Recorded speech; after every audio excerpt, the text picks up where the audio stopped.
Hello my friends, I am ARNAB electro. Welcome to my channel. সব থেকে important যে টপিকটা সবার মধ্যে এখন যে জিনিসটাই চিন্তা, সেটা হচ্ছে যে ৩রা মের পরেই কি লকডাউন উঠছে। আর জরুরি বৈঠকে কেন্দ্রীয় মন্ত্রী গোষ্ঠী। প্রায় ১ মাস যাবৎ লকডাউনের পর সোমবার থেকে বেশ কিছু জায়গায় নিয়ন্ত্রণ শিথিল করেছে কেন্দ্র ও বিভিন্ন রাজ্যের সরকার। কিন্তু মের ৩ তারিখের পরও কি দেশ জুড়ে লকডাউন থাকবে, নাকি করোনা হটস্পটগুলি বাদ দিয়ে বাকি জায়গা থেকে যাবতীয় নিষেধাজ্ঞা তুলে নেওয়া হবে? বিষয়টি পর্যালোচনা করে দেখতে আজই কেন্দ্রীয় মন্ত্রীদের সঙ্গে বৈঠকে বসছেন প্রতিরক্ষামন্ত্রী রাজনাথ সিং।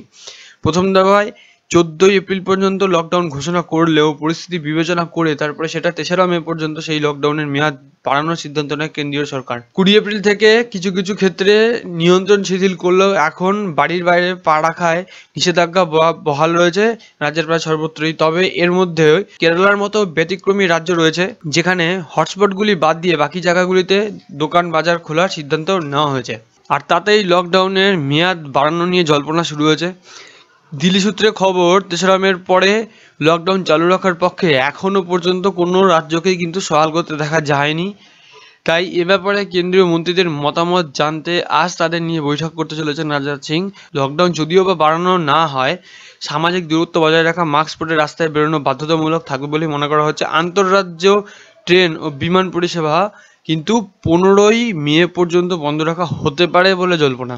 তবে মুম্বাই, দিল্লি ও নয়ডার মতো শহরগুলিতে যেখানে করোনার প্রকোপ সব থেকে বেশি, সেইখান থেকে লকডাউন কিভাবে তুলে নেওয়া হবে তা নিয়ে দ্বন্দ্ব রয়েছে।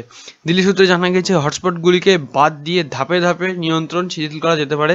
সেক্ষেত্রে বাড়ির বাইরে বেরোনো, এক জেলা থেকে অন্য জেলায় যাতায়াতে বাধা না থাকলেও বিয়েবাড়ি, ধর্মীয় সমাবেশ ও সব রকমের জমায়েত কিন্তু নিষিদ্ধই থাকবে।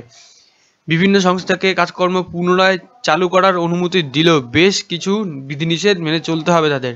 লকডাউন তোলা নিয়ে যদিও কেন্দ্রীয় স্বরাষ্ট্র মন্ত্রকের তরফে এখনও পর্যন্ত কোনো মন্তব্য করা হয়নি, তবে প্রায় ১ মাস যাবৎ লকডাউনে সংক্রমণের হারে কিছুটা হ্রাস টানা গিয়েছে বলে সোমবার সাংবাদিক বৈঠকে জানান স্বরাষ্ট্র মন্ত্রকের যুগ্ম সচিব লব আগরওয়াল। তিনি জানান, লকডাউনের আগের সারা দেশে ৩.৪ দিনে যেখানে আক্রান্তের সংখ্যা দ্বিগুণ হচ্ছিল, এখন বৃদ্ধির হার কমে গিয়ে ৭.৫ দিনে আক্রান্তের সংখ্যা হয়েছে দ্বিগুণ। তো এগুলো নিয়ে কিন্তু এখনও সমস্ত কথাবার্তা চলছে। তারপরে এখন মিটিংয়ের বিষয় রয়েছে। তো মিটিংয়ের মধ্যে কি জিনিসটা ডিসাইড করা হচ্ছে বা ডিসিশন নেওয়া হচ্ছে, সেটা কিন্তু আবার আপডেট পেলে আমি আপনাদের জানাবো। আপডেটগুলো এভাবে পাওয়ার হলে এখনই আপনারা চ্যানেলটাকে সাবস্ক্রাইব করবেন, আর অলরেডি যারা সাবস্ক্রাইব করেছেন মেনি মেনি থ্যাঙ্কস। তাহলে বন্ধুরা, ভিডিওটা আজকে বেশি লম্বা করছি না, ভিডিওটাকে আজকে এখানেই শেষ করছি। ভিডিওটা ভালো লাগলে লাইক করবে, ভিডিওটা অনেক বেশি করে শেয়ার করুন, আর কোনো রকম কনফিউশন থাকলে কমেন্ট বক্সে কমেন্ট করে জানাবেন। তাহলে ভিডিওটা এখানেই শেষ করছি। Thank you for watching this video. Have a good day. By.